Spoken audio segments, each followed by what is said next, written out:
ఇద్దరు కూతుళ్లను కాలువలోకి తోసిన తండ్రి 2 రోజుల తర్వాత బయటపడ్డ పెద్ద కుమార్తె మృతదేహం, చిన్న కుమార్తె జాడ కోసం కొనసాగుతున్న గాలింపు. తండ్రే ఆ చిన్నారుల పార్టీ కాలయముడయ్యాడు.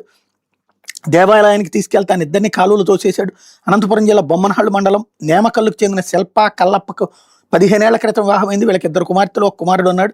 కల్లప్ప కూలి పనులు చేస్తుంటే కుమార్తెలు సింధు, అనూష స్థానిక ప్రభుత్వ ఉన్నత పాఠశాల 6, 5 తరగతులు చదువుతున్నారు. ఆదివారం సెలవుకోవడంతో ఇంటి వద్ద ఉన్న కుమార్తెల కల్లప్ప ఆలయానికి తీసుకెళ్లాడు. కర్ణాటకలోని సిరిగేరి క్రాస్ దగ్గర తుంగభద్ర దిగువ కాలం వద్దకు వెళ్ళాక సింధును నీటిలోకి దోసేశాడు. చిన్న కుమార్తె అనూష గమనించి భయంతో పరుగులు దిగి కల్లప్ప వెంబడిచ్చి మరీ పట్టుకుని కాలంలోకి విసిరేశాడు.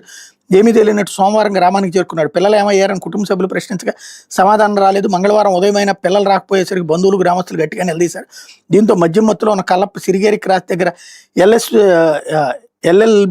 ఎల్ఎల్సి కాలువలో తోసేశానని ఒకసారి, గ్రామ సమీపంలోని హెచ్ఎల్సీలోకి తోసేశాను మరోసారి చెప్పాడు. గ్రామస్తులు వెంటనే పోలీసులు సమాచారం అందించారు.